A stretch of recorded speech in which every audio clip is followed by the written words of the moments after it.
In this presentation, I will be discussing about the drugs to lower blood glucose levels. So, before we could decide on the treatment and the pharmacotherapy, we will have to consider the individualized HbA1c or the glycemic target, the body weight of the patient, the presence or absence of complications, the risk of hypoglycemia in this patient, the adverse effect profile of the drugs, and the availability and the efficacy of the drugs. Duration of diabetes and the principles of treatment. We have a spectrum of diabetes here, where initial stages are high risk cases due to impaired glucose tolerance or impaired fasting glucose or a prior GDM or a family history of diabetes.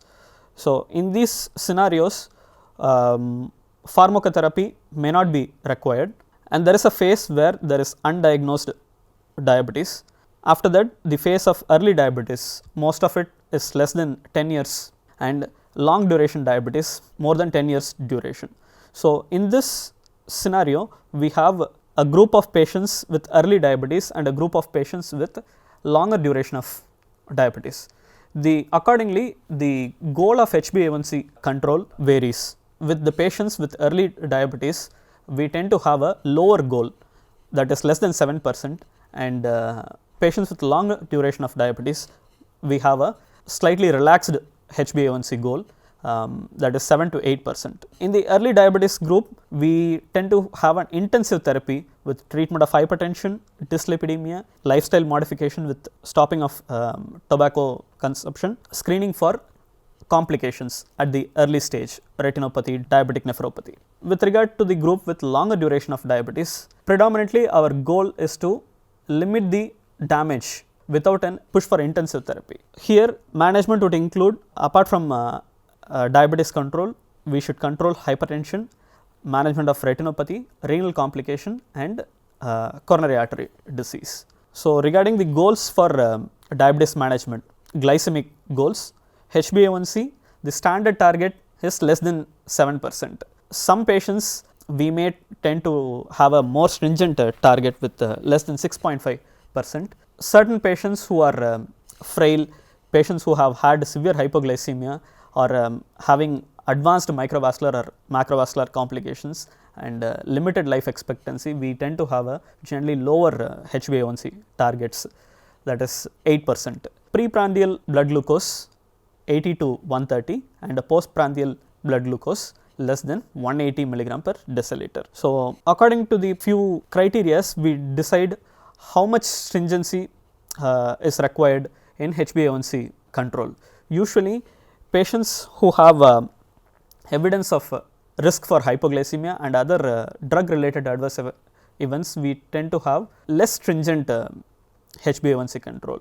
With regard to disease duration, newly diagnosed patients, we can have a more stringent HbA1c control, whereas long standing patients, we generally tend to have a larger HbA1c targets. Life expectancy, patients who have a short life expectancy, it is generally advised to have a less stringent glycemic target. Patients with comorbidities, without comorbidities, we can have a more stringent HbA1c target. Patients with established vascular complications, it is better to have lower stringency in HbA1c target. When a patient is highly motivated and able to ensure compliance, then we can have a stringent HbA1c target less than 7%. Patients who are less motivated and difficult to follow up their glycemic control, it is generally tend to have less stringent HbA1c. The overall idea is to reduce the risk of hypoglycemia and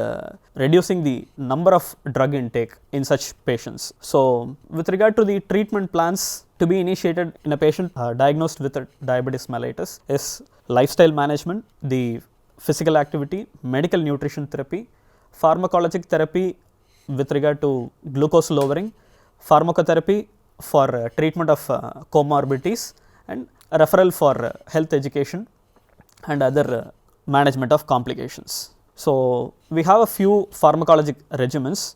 At the PHC level, we generally tend to manage the patients with oral hypoglycemics. Important ones are metformin and metformin plus sulfonylurea.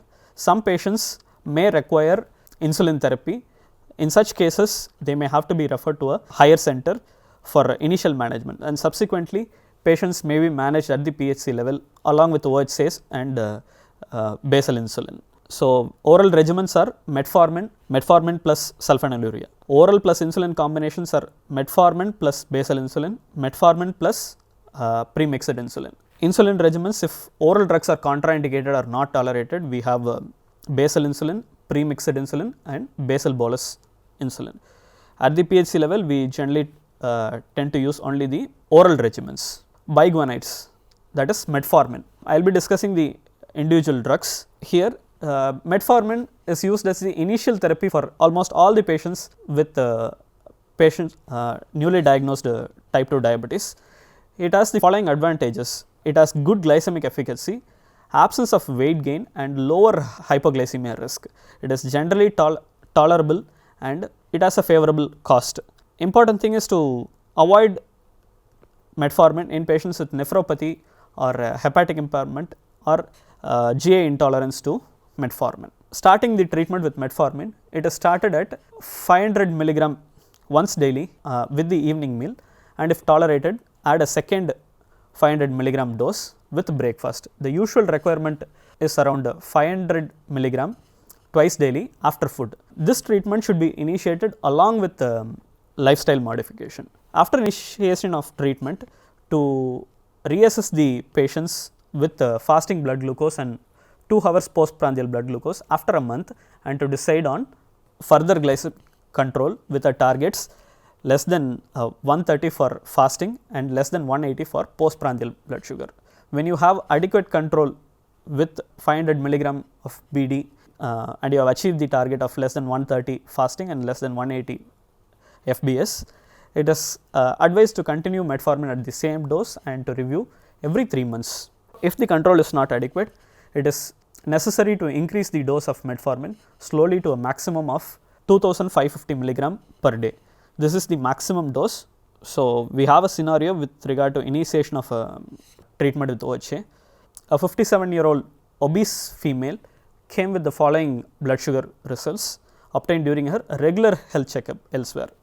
So, fasting was 176 milligram and postprandial was 283 milligram. How to manage her hyperglycemia? This patient is found to be diabetic during her routine health checkup. She has to be initiated on treatment. Patient is already being obese, so metformin has advantage along with dietary and lifestyle modification. But before starting metformin therapy, RFT needs to be checked, and once after metformin is initiated, the dose should be gradually increased during follow-up based on further blood sugar control. So, before starting metformin, we need to rule out the following contraindications, such as impaired renal function with a EGFR less than 30 ml per minute, liver failure or cirrhosis, decompensated heart failure, known hypersensitivity to metformin, evidence of DKA or metabolic acidosis. So, after ensuring no contraindications to metformin, we have advised the dose of tablet metformin 500 milligram PD after food, and the patient is asked to review after 1 month with fasting blood sugar and postprandial blood sugar. The same patient reviews after 1 month with a fasting blood sugar of 150 mg per deciliter and a postprandial blood sugar of 226 mg per deciliter. What to do further? This patient has, after taking the metformin, comes back to us with slightly elevated fasting blood sugar values. Before modifying the current regimen, it is advisable to ensure compliance and to check the correctness of the blood sugar testing done by the patient. This patient was advised repeat testing, and she was given the following precautions to ensure at least 8 hours fasting before checking fasting blood sugar, avoiding taking a heavy meal before postprandial blood sugar testing. Do not skip the usual anti-diabetic medication at the time of testing, and PPBS to be checked exactly at 2 hours after the meals. So, after precautions were taken, and during the repeat testing, we had the fasting values 126 and postprandial values 183. So, with this, the patient can be advised to continue this same OHS instead of changing the regimen. Again, if the blood sugar had turned out to be elevated after ensuring proper precautions, the metformin dose would have been changed to 500 mg 3 times a day and reviewed after 1 month. Suppose if this patient develops intolerance to higher doses of metformin, we may consider adding a sulfonylurea, that is tablet glimepiride 1 mg OD before food. So, sulfonylureas are the second line agents in the management of type 2 diabetes. They have high efficacy in reducing HbA1c level at least by 1 to 2%. They act upon both the fasting and postprandial glucose. They have to be initiated if adequate blood sugar control is not achieved with maximum dose of metformin. The risk of hypoglycemia is severe in patients with sulfonylurea, especially in patients who have renal failure. Most of them are not used in patients with chronic kidney disease except glipizide. They have the side effect of weight gain. So, regarding the dosing of individual drugs, glimepiride initiate with a dose of 1 mg OD before food and can be increased up to a maximum of 8 mg per day. The optimal dose which is usually used is 4 mg per day. Glipizide initiate with a dose of 5 mg per day before food and can be increased up to 40 mg per day. Optimal dose would be 20 mg per day. Next drug is glibenclamide, which is initiated at a dose of 5 mg per day before food and can be increased to a maximum of 20 mg per day in 2 divided doses. But the optimal dose which is usually used is 10 mg per day. Though the maximum dose of the drugs are usually higher than the optimal doses, the therapeutic effect is blunted beyond the usual optimal doses. The efficacy lessens as we keep on increasing the dose. The optimal doses represent the dose which is usually used and beyond which the therapeutic response flattens. Reaching the optimal doses of these drugs may suggest, and the patient is having uncontrolled sugar, may suggest that the patient will require other classes of drugs in addition to the sulfonylureas.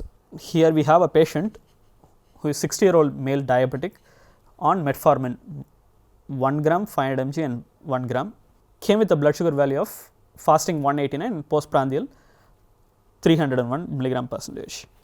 How to manage is hyperglycemia? First, patient is taking a high dose of metformin. So, compliance need to be ensured in this case. Here the patient is having both fasting and postprandial hyperglycemia despite maximum dose of metformin therapy. So, it is appropriate to start the patient on a second line agent, usually sulfonylurea. We can use tablet glimepiride at a low dose after ruling out contraindications. Contraindications are hypersensitivity to sulfonylureas, type 1 diabetes, diabetic ketoacidosis, after a cardiac event, renal insufficiency and hepatic insufficiency. Glipizide can be used in patients with renal insufficiency. So, the advice for this patient would be addition of tablet glimepiride 1 mg OD before food and to continue metformin at the same dose with a watch for hypoglycemia and GI side effects. Gradually, glimepiride dose can be increased to an optimum dose of 4 mg per kg, beyond which we may have to consider initiation of insulin therapy. Scenario 3, a 55-year-old diabetic male on metformin 1 gram, 500 mg and 1 gram and glimepiride 4 mg OD came with a blood sugar value of fasting 180 mg per deciliter and postprandial blood sugar of 240 mg per deciliter. How to manage this hyperglycemia? This patient is having uncontrolled sugars despite on maximal dose of metformin and glimepiride. It is appropriate to initiate this patient on insulin therapy as an adjunct in addition to the OHS. So, this patient can be put on OHS as well as a basal insulin regimen. So, the prescription would be injection NPH 4 units subcutaneous at night time at 10 pm along with continuation of other OHS. If the blood sugar is uncontrolled in the subsequent visits, patient may be put on a basal bolus regimen or a pre-mixed insulin regimen. If the glycemic targets are not achieved with maximum dose of metformin and sulfonylurea, we should consider initiation of treatment with insulin and refer to a higher center for management of hyperglycemia. Sometimes if the patient is having intolerability, that is GI side effects to oral drugs, we may have to consider initiation of insulin therapy. Insulin therapy is also warranted if oral hypoglycemic agents are contraindicated due to renal insufficiency or hepatic impairment. So, before changing prescriptions, we need to have the following precautions to ensure compliance before we could act upon a fasting or elevated fasting or postprandial blood sugar values. To reinsure that the patient has not skipped his medications on the day of blood sugar testing, a detailed history on all possible hypoglycemic events to be obtained, the adverse effects or intolerance to the current regimen to be obtained, to ascertain whether hyperglycemia is predominantly in the fasting state or in the postprandial state or both, and glycemic targets based on the patient characteristics. Thank you.